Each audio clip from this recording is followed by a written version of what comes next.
I'm about to give you 5 good reasons why you should really fear the Rake. This world is a strange one.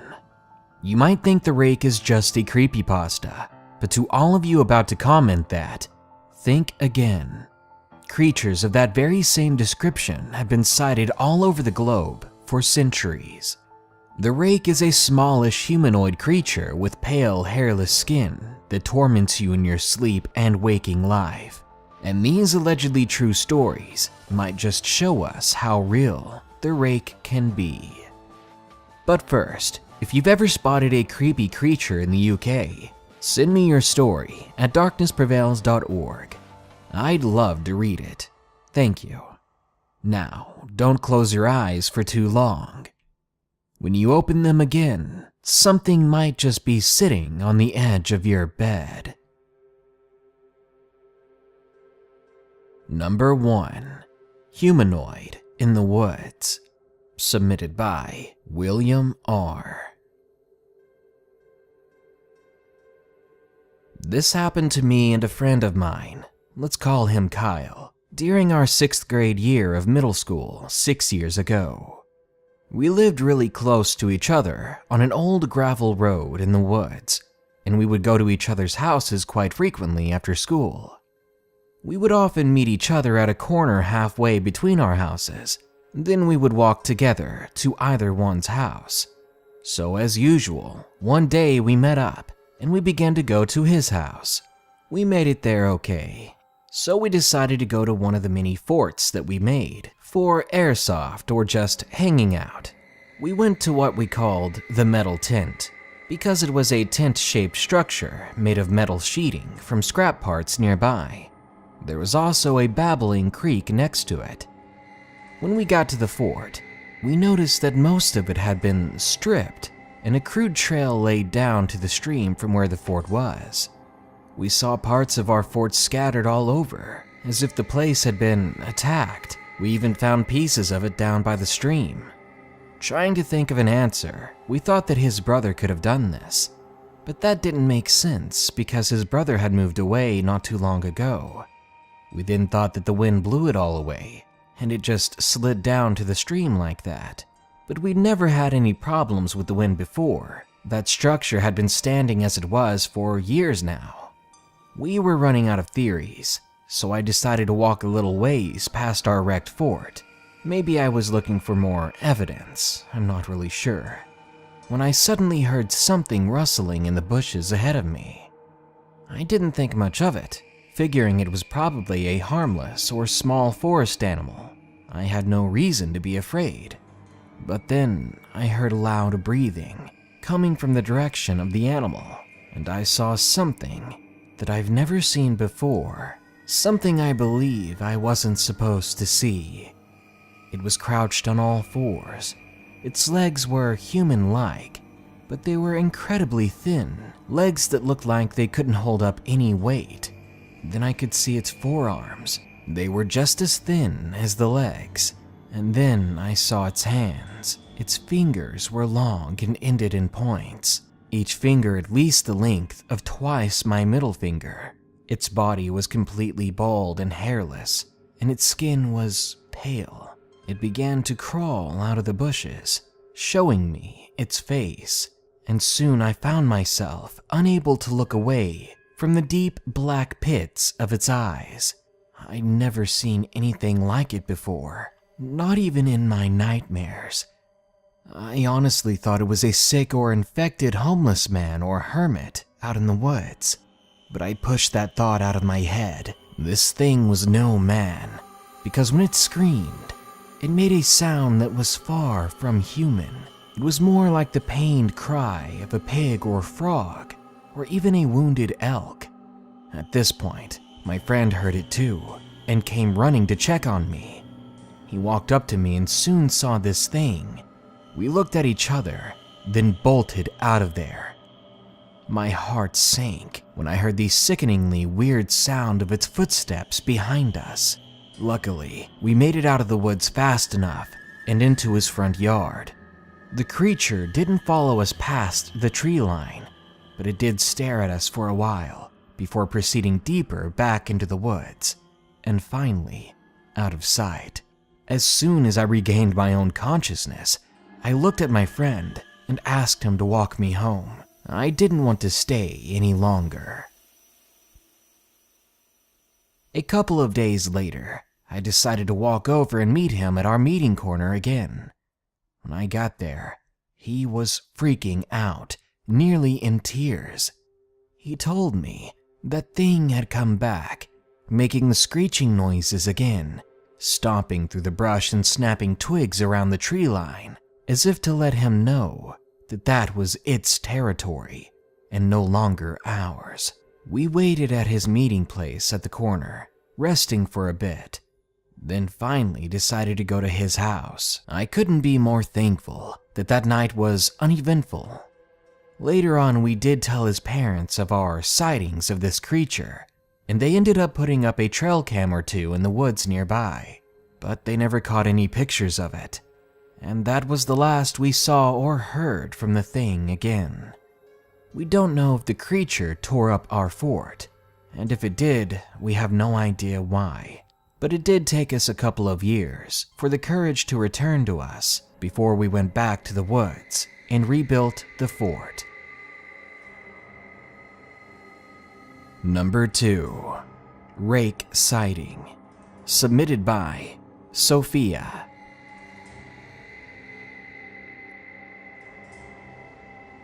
I'm from the southern United States. I was born and raised here. Every summer I visit my dad and relatives in Alabama. In the summer of 2015, I was 16 at the time. As an adult, it still makes my skin crawl and keeps me thinking about what goes bump in the night. I no longer go out at night because of this story, let alone go out on a full moon. Well, I was at my grandparents' house. It's located in a rural suburban area. It was around 12:30 or nearly 1 in the morning, and I couldn't sleep. So instead, I was reading a book, texting my friends on and off, when I suddenly heard the most disturbing screeching sound. It was like a mix of a wild hog and panther. Of course, as anyone would be, I was suspicious, so I decided to look out of my window. The window faces the neighbor's house and driveway, and at first glance, it looked like a random stoner was crawling up into the neighbor's driveway. I began to laugh. I wanted to take a picture of this pathetic person. But the longer I looked, the more I became aware that whoever it was didn't look right. The neighbor's porch light was on, so the closer it got to their house, the more I saw it clearly. This person had a thin and bony torso, and his arms and legs were abnormally long.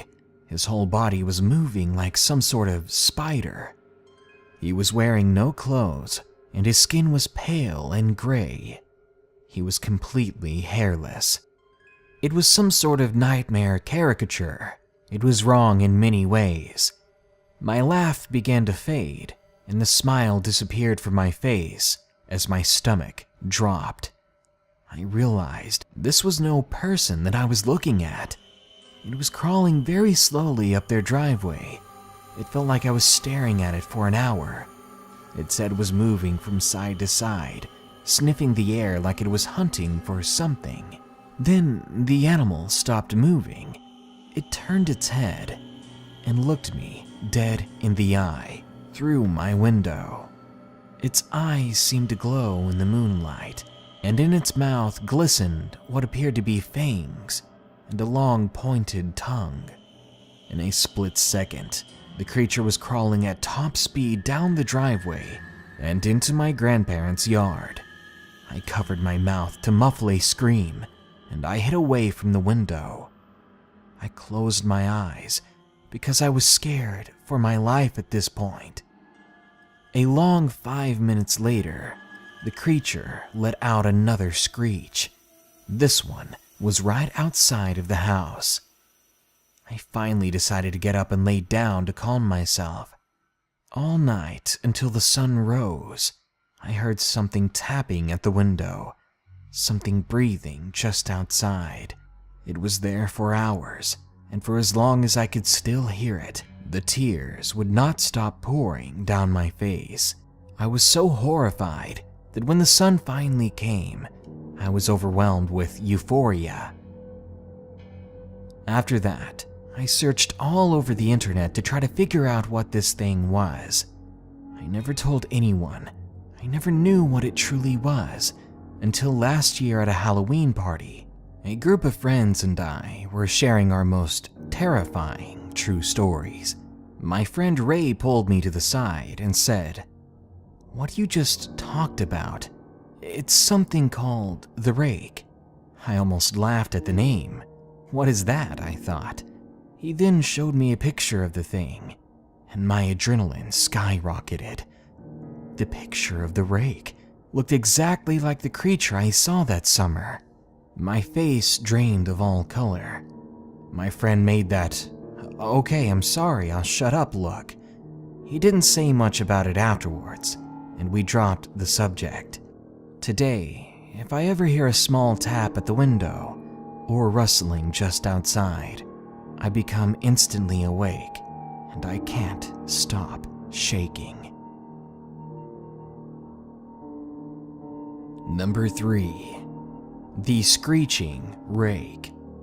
Submitted by Kyle.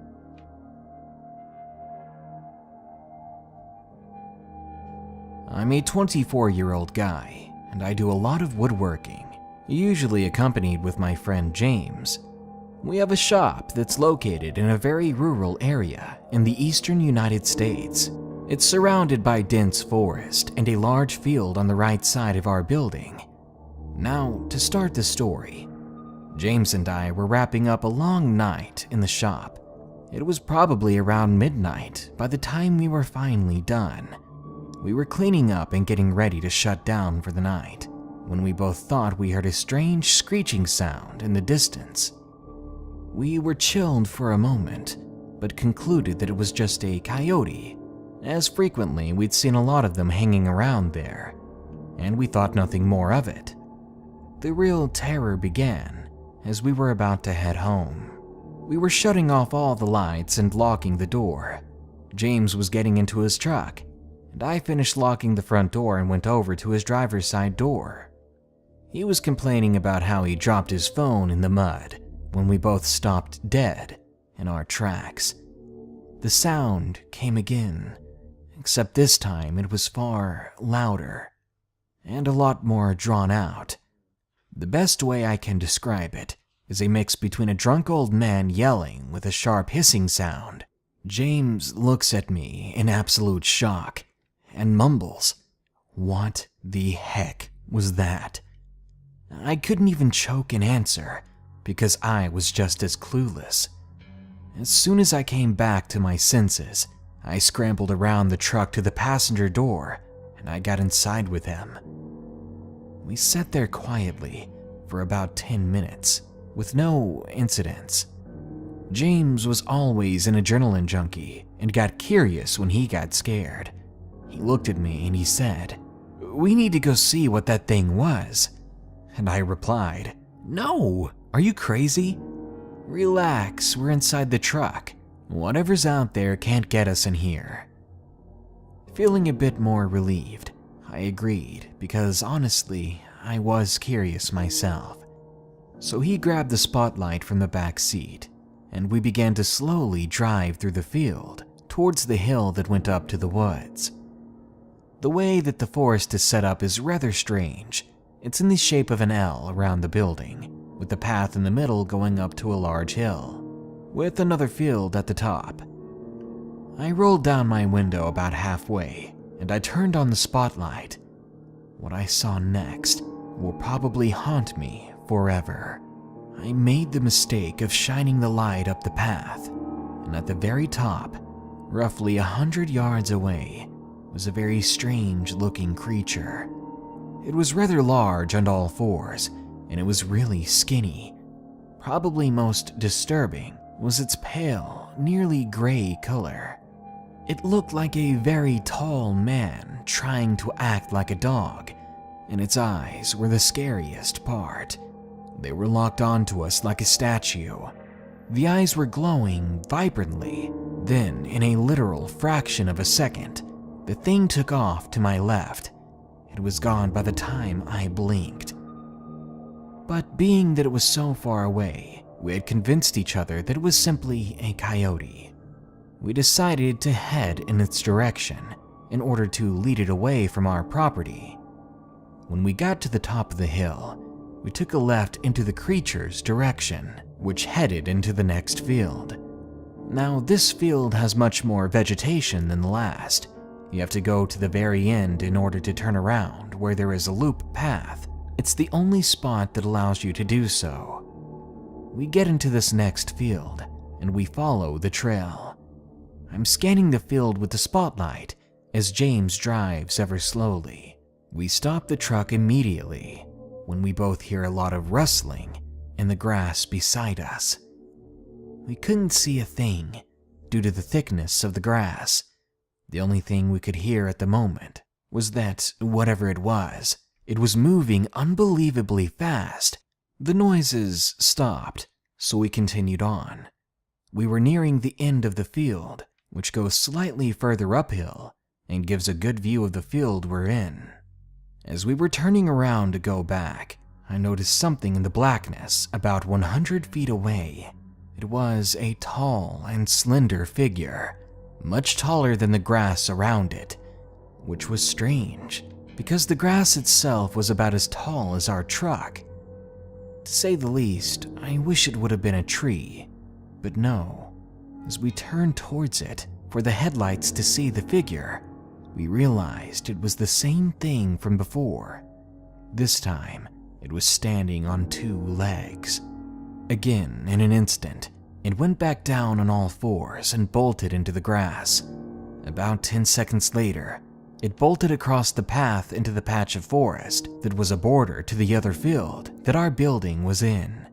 At that point, we were on the nope train. Even James was noticeably scared at this point, which was rare for him. We must have been going 50 miles per hour in that truck, back along the path. I don't know why, but I felt the need to keep searching with the spotlight. As we came down the path back into the field, which held our building, we did see it again. This time, scaling the field with incredible speed. It must have ran that entire field in less than 10 seconds and then disappeared into the woods on the other side. We still got the heck out of there as quickly as possible, and we went home at record speed. This was only 3 days ago. I still have barely slept. I went back the next day, and everything seemed fine, but I will never forget the look of that thing. Its images are burned into my mind for eternity. Number 4. Encounter with a Strange Creature. Submitted by Tyler R.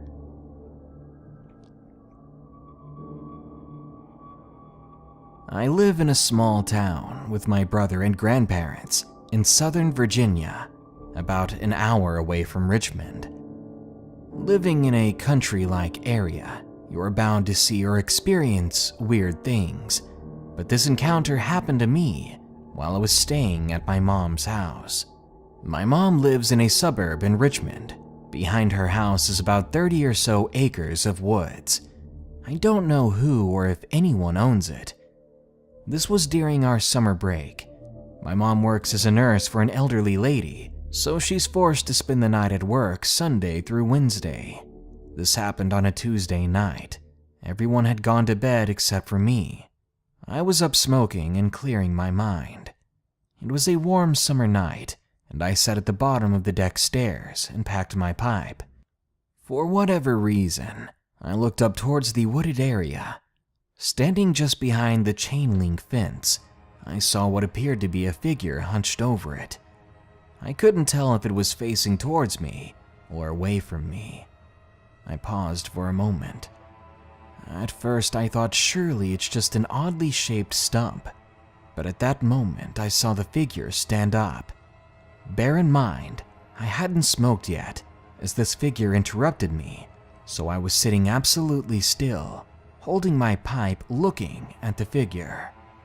We both stood motionless for about 2 minutes. Finally, I decided to place my paraphernalia down, grabbed my phone, and I opened the flashlight app. I had no idea what to expect or what would happen afterwards. I really wish I'd just left it alone, because what the flashlight showed me was something horrifying. Standing there was a thin, gray creature, a little shorter than I am, so I'd say about 5 feet. It had eyes that reflected yellow. Before I could get a better look at it, it bolted at a wicked speed into the woods. I grabbed my things and went back inside in a rush. I made sure all the doors were locked before storing my things. By that time, it was 1 in the morning, so I decided to play some Battlefield Hardline on the big living room TV to get my mind off of things. The living room had a huge bay window facing to the backyard. They were closed, and when I came back inside, I didn't dare open them. Sure enough, I must have fallen asleep at one point, as the next thing I remember was waking up to see that it was 10:30 in the morning. I was on the living room couch. I thought it was odd that no one had woken me up sooner, as it was so late already and I was in the living room. But I just assumed everyone had already left for the day. There was only ever one other time that I encountered that creature. About 2 weeks later, I was in my room at about 9 at night, watching Hulu or some such service, when I glanced out my bedroom window, which also faced the backyard. I saw a shadowy figure slowly creep across the yard. It caught my eye, and I immediately thought it was the same creature as before. I ran to the living room to see if I could see it from the bay window. I saw the creature edge closer and closer to our next-door neighbor's yard. I motioned my mom's boyfriend over to look at the creature. All he could do was gasp. I saw a faint orange twinkle in its eye, which I can only assume was a distant streetlight reflecting off of it. It quickly scrambled over the tall wooden fence and out of sight. I'll never forget the summer of 2016 and the sight of that creature. I tried to research him later on, but my best guess is that it was a creature similar to the Rake due to its color and shape. That being said, I didn't see its hands, so I can't verify if it had long, sharp fingers, and I didn't go out after dark for a while, especially at my mom's, unless it's to go to my car. I pray I don't see that creature again. No one else besides my mom's boyfriend has said anything about it, so I think we must have been the only ones to see it. I'm just glad it decided to run away that night, instead of chowing down on me. And number 5, my encounter, submitted by Declan. I've tried to forget this. I've never wanted this. But that thing is going to haunt me until the day I die. I remember the day in northern Yukon. I went on a walk with my dog Sapphire on a dirt path just a few meters from my motel. I was staying there on a restless night. I wanted to take Sapphire on a walk because she was stuck in my car for a whole day, and we both needed to stretch our legs. It was around 6:30 that night. I had left my phone in my room with my bag and some small gear from my car. You see, I'd broken up with my girlfriend a few days ago, and I needed some travel to help me deal with it. It was quite a cold evening, but I didn't mind it, even though I was raised in Australia for my first 20 years. I'd heard a crunch of twigs and saw a deer brushing through the forest. It startled me at first, but it was a doe, a very beautiful and peaceful sight to see. Then, in the blink of an eye, it ran off, and Sapphire took off after it. I ran after her, trying to grab her by her collar or scruff, but the low, dead branches weren't helping me, and soon I lost sight of her. I heard the noise of a motorbike engine, and I saw a guy in a quad pulling up near me. He called out asking what I was doing out here, and I pleaded with him to help me find my dog. He turned off his bike, and luckily for me, he began to search with me. We searched for around 2 hours until I finally saw Sapphire. Her tail was between her legs and she was whimpering. She was scratched up really bad, bleeding in some places. I picked her up and I went to carry her back to the quad when I saw a pale, skeleton-looking figure near the tree I was facing. It turned and looked at me and at Sapphire. Its eyes were dug deep into its head, and its teeth were small yet piranha-like sharp. I wanted to scream, but I was met with nothing but my own breathing. It began to slowly walk towards us. I couldn't move out of fear. I heard the guy calling to me from behind me, and I saw him with his machete that he was carrying on him. It looked at him and screeched. It sounded like someone trying to blend screwdrivers. It jolted away from tree to tree. When it left, I collapsed. I was shocked, horrified.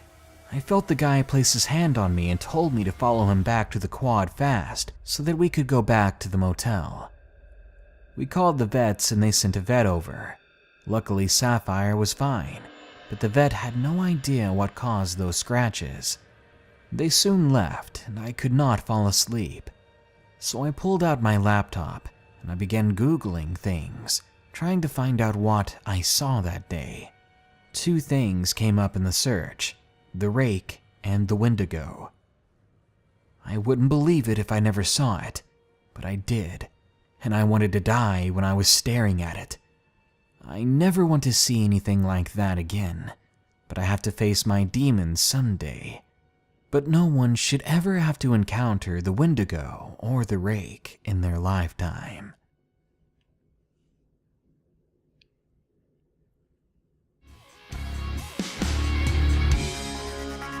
Do you believe in the Rake? Or do you believe it's simply a myth, a creepypasta, a work of fiction?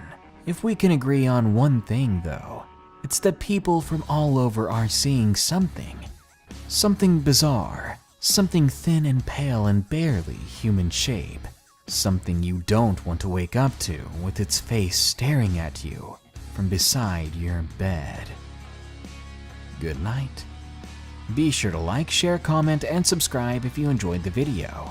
And don't forget to send me your UK monster encounters soon at darknessprevails.org. Thank you. To anyone listening, as always, stay safe out there and stay creepy.